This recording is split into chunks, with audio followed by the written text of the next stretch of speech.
Patrz, tutaj kamerę masz i powiedz hello, hello everybody. Hello, hello. Ale nie, ale musisz... Hello, everybody. Hello you lovely fucking cunts and welcome back to a new video. Now Swagini isn't with us today, but we did have Babushka. I think he'll be in the video later on, probably. But yeah, we're starting this video off at my Babushka's house. Lovely fucking house, honestly. Look at me doing pull-ups, like god damn. And also I'm here working on my front lever. Anyway, I think there's two different types of people in this world. People that know classic Nintendo games and aren't sexually attracted to them, and people that know them and are sexually attracted to them. Listen, there is no in between. Everybody knows them, nobody hates them, but just some people like them more than others. I for one am the first type. I like Mario, I like Donkey Kong, they're classics, right? But in today's day and age, these games can quickly just bore the fuck out of me, and they do. I'm sorry, I said it, but it's the truth. I've played through Super Mario Bros. 1, the NES version of Donkey Kong, which I know isn't much of an achievement considering the game had like 3 levels. But shut the fuck up. And I've also played through Super Mario Bros. 2. And that's it, honestly. Like, the next in line games felt too much like their predecessors for me to actually complete them. Now, my dad, on the contrary, is an avid Nintendo enjoyer. He fucking loves those fuckers. I mean, no matter the quality of the reskin, he's getting it, right? I mean, I swear to God, if they made a BLM version where Mario was black and that was it, my dad would buy that shit. And about a week ago, he recommended me a game called Donkey Kong. Not the original, because this one came out in 1994. It's a game produced by Nintendo What the fuck?! It's a game produced by Nintendo and Pax Softnica. You might know them from classics like Hello Kitty World for Famicom or Super Real Baseball 88, also for Famicom. Now hold your gas everybody, I know Swagini isn't here, and he won't be here, he's gambling. Anyway, back to the game. The game was published for the Game Boy, later on being ported to Game Boy Color and such. Apparently there were plans on making an enhanced version for GBA, which stands for Game Boy Advanced. And what's cool about the enhanced version is that it was said to contain a level editor. Those plans, however, never really came to fruition, or at least not under the same name, because the game was rebranded to Mario vs Donkey Kong, and honestly it lost some of its charm along the way. And if you're wondering, yes, there is a 3D reskin right now available in the Nintendo eShop for a merely $60. Anyway, enough history. At first I didn't really want anything to do with this game, I've played enough Mario. But, you know, my dad showed me, so I booted it up in my emulator, and holy fuck, what the fuck, fuckity fuck, was this bitch cool. Hello, Mario? Mario, hello? Okay, so let's talk about the game structure, shall we? At its core, this is a simple fucking game. It starts off like regular old arcade Kong. What a fucking mouthful that is. Presenting you with the 4 original levels. Sure, they might be smaller in scale, but overall we know these. They're more of the same, right? You've got this one, that one. Fucking hell. Oh my god, man. Oh my god, what the fuck? Oh, what did I do? Yeah, you just have the old ones, okay? Though the real game starts off after you beat these levels, because after killing Kong, this motherfucker gets up, steals, apparently not Peach. In the old games, the damsel in distress was called Pauline. I think later on she makes an appearance in Super Mario Odyssey as the mayor. Anyway. Kong steals Pauline. Look at this little monkey ass boy. Escaping my guy. And Mario goes into the very first stage. Big Dig City. Now, Mario's main aim throughout the whole game is to get a key to open a door so then he can advance to the next level. Pretty simple. The only exception are the Kong levels where Mario's aim is to either stand next to Pauline or smash Kong's head in with barrels. These however happen every 4 levels, so there is not as many as, you know. So you don't get to do these as much as you get to open doors with a key. Now during the levels Mario can choose to collect some side items. These can prove to be quite tricky to get, or they can just fall into your hand without you noticing.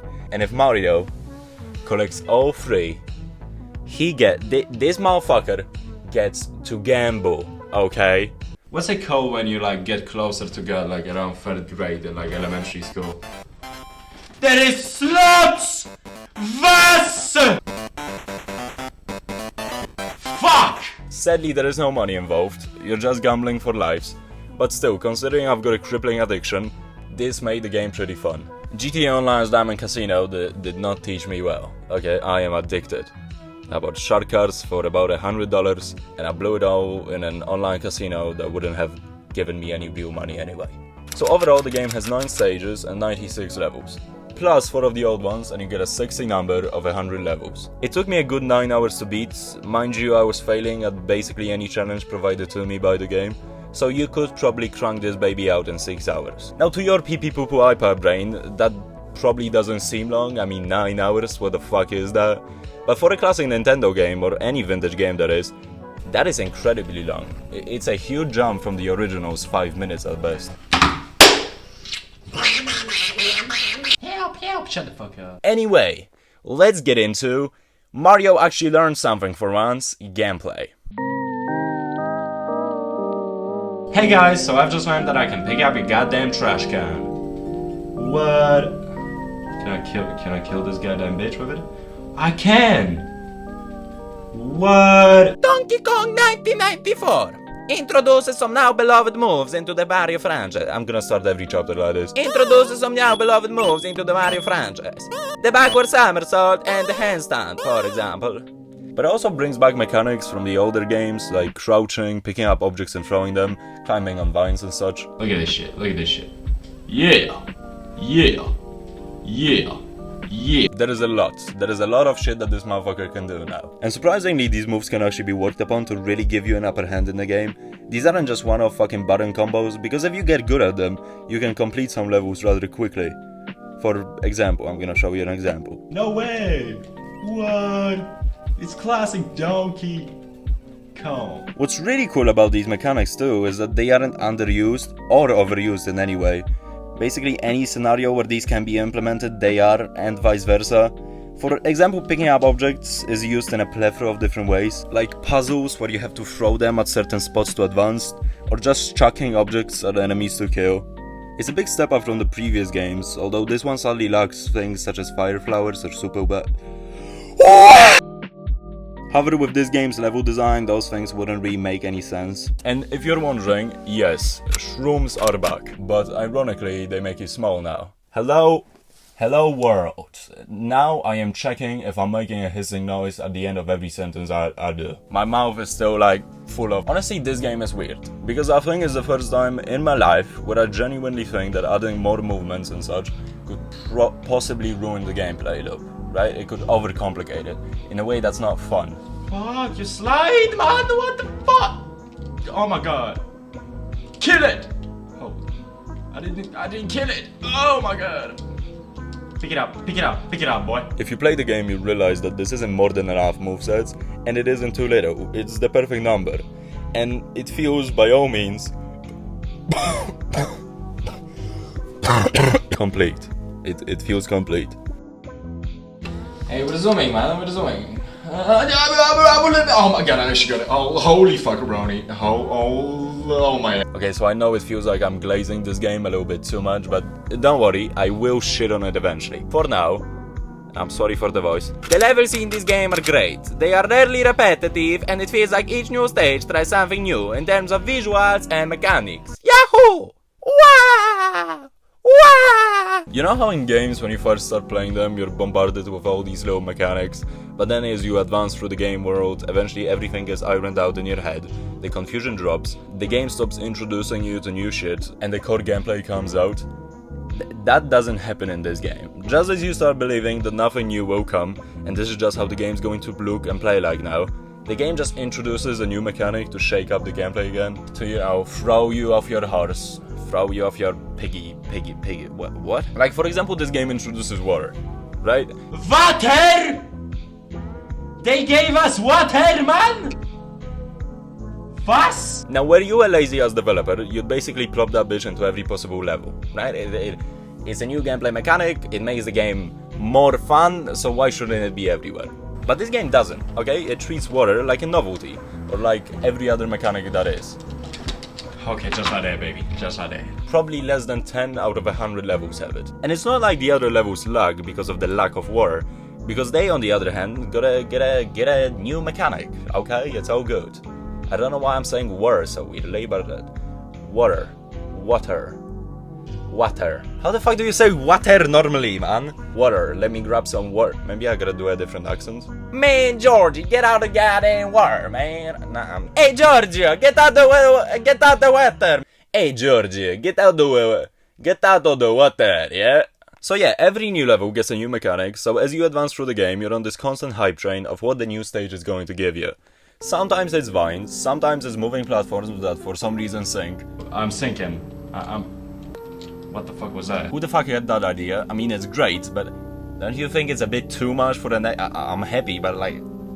But since when are we doing this, Nintendo? And sometimes it's waterfalls, that are maybe in 3 or 4 levels.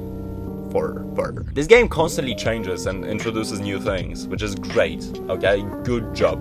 As for the visuals, each new stage brings about a new color palette and sometimes reskins of the previously seen enemies. Honestly, the only stages that seem similar in a visual sense are Forest and Jungle, though they still have their own new enemies and mechanics, so they're easily distinguishable. Anyway, puzzles. So puzzles in this game are a hit or miss. Sometimes they are truly fucking challenging to the point where some I still don't know how I completed, and other times they're just simple walkthroughs. And honestly, that's not a bad thing. Maybe it's just me, but sometimes I like a bit of a more linear level to let my mind cool off before I can jump into some more thinking, right? It's important to note that I am a bit blunt, okay? I'm not intelligent. That's something I've grown to understand in the last couple of years. So the harder puzzles may be very fucking easy, and the easier ones may just not be puzzles, okay? But I still had fun with my 34 IQ. I think it's also important to say is that these puzzles sometimes manage to really stand out from your typical lever pulling trapdoors like you have in most games. That isn't to say that there isn't any lever pulling in this game, because there certainly is, okay? But sometimes they truly manage to use the environment and things like the enemies to create these very creative scenarios. Because what's funny about this game is that compared to, for example, the Goombas in the original games, the enemies in this one are more actually tools than they are foes. You can use them in so many fucking ways. Some can be picked up and chucked, some can shape them up to your liking, and some can be used to traverse the map. It's great. They're great, okay, which is very cool. Okay, anyway, everything's connected. Now, ladies and gentlemen, the thing that truly makes this game feel like a complete fucking package, okay? The thing that truly solidifies the fact that this is a goddamn masterpiece in every sense of the word, okay? This game isn't a mashup of random mechanics, enemies, or environments. These systems, while shallow at best, paired together can make for some pretty fucking fun gameplay. Because at the end of the day, this game is a neat package, a well thought through package that doesn't have anything that stands out, because everything, down to the last minute details, is important. You can't make a painting of a car, a horse, and a man. I mean, you probably could, but like, you know, if you just...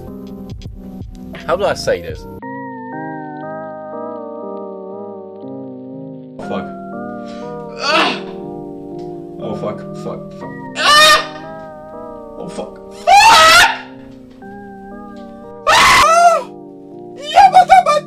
Hold your guts, everybody. We're on to difficulty. Difficulty. That's the T, sis. This game is fucking horrible. Okay, I hate this game. For every good thing I've said about it, there is that one moment in my playthrough, that one fucking moment that makes me resent this game and never want to play it again. Okay. Oh my god. And that's why I love it even more, honestly. This is genuinely the first time in life where I've struggled with a Super Mario game. And that's amazing. Never did I think this would be possible, okay? And listen, the hard difficulty comes in every possible fucking moment. Is it the puzzles, which actually sometimes manage to be quite tricky? Or maybe I'm just an idiot. Or is it trying to be Donkey Kong in the final level? That shit took me a good 40 minutes. And I hate it, and I loved every fucking second of it. Oh my god, he's back. He's back. Smell my ass. Smell my goddamn ass, boy.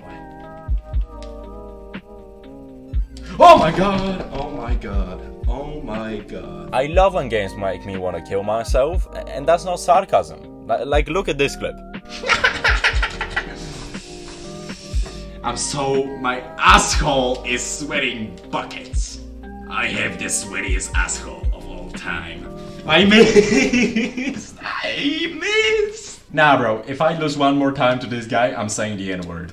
This doesn't happen often, okay? The last time this happened was probably during my playthrough of the Outer Worlds. Anyway, wow, this game, flippity floppity is it hard.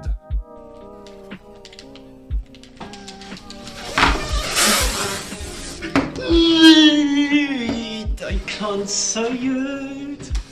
I can't say it. I can't say the N-word.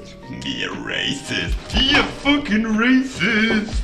Or you say it. Say it. I'm sure sometimes the hard difficulty wasn't particularly well implemented, cause I love when games are difficult but aren't tedious by doing so. There are stages in this game, like for example Big Dick Airplane, which add mechanics that make the game more difficult but not in a fun way, okay? Like for example the wind. Pass, okay, pass. You do not serve, pass. This is not Slay Queen, pass. What the fuck am I doing, cunt? The levels that included the winds were tedious. Horrible. Mario was sloppier more than ever, and it made some of the cooler parts of the game be useless, okay? That cool backflip, a death sentence. Doing any action that got Mario off the ground, even for a second, a death sentence. You didn't pay attention when standing on a moving platform, you're dead. You are And to set an example of this game's level polar opposition, I'm Polish, I'm not. If somebody could tell me if that sentence was correct, I'd be pleased. The final level in this game was comprised of 2 stages. The second one, I already showed you, was amazing. Donkey Kong had new mechanics that surprised the fuck out of me, and while they did get me mad, they never made me want to stop playing. Because the game was creatively difficult. I felt like I was severely inexperienced, and actually keeping to play would earn me a bigger satisfaction than if I just stopped playing right there and there. Right there and then. Right there and then. Right. It did get me mad, but it was fun. It was fun actually trying to beat it. Now, on the other hand, you've got the first stage of the final level. It has winds, and it also has these battles that never seem to stop unless you use this lovely mechanic I'm showing you right now. This level was incredibly tedious, and not only did it get me mad, it also just bored me.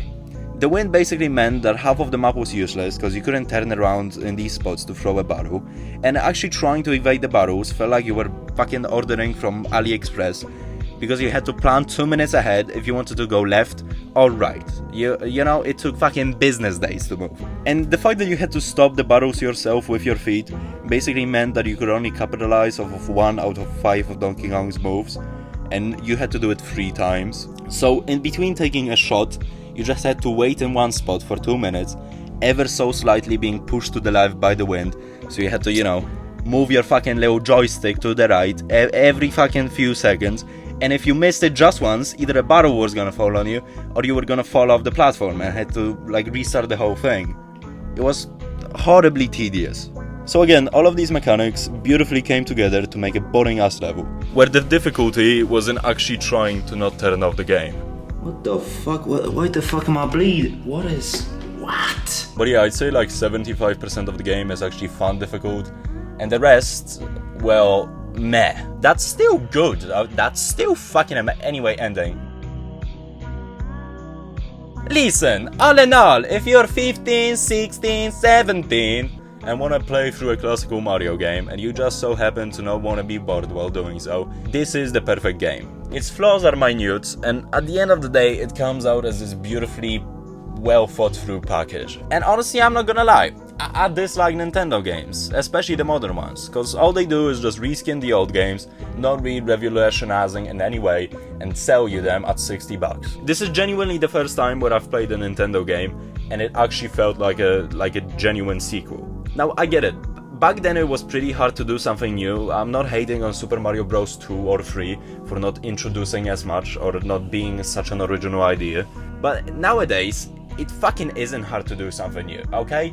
AI can give you the fucking idea, and it could probably tell you how to actually implement that idea. It's crazy, okay? Crazy shit. So the fact that a game from 1994 managed to actually be a fucking original idea and managed to throw these modern remakes out of the water really says a lot about society and the way that really says a lot about really says a lot about society and the way in which we treat our minorities, okay? Anyway, goodbye, this is the ending to this video. If this shit's gonna be out of focus, bro, if this shit ain't focused, okay?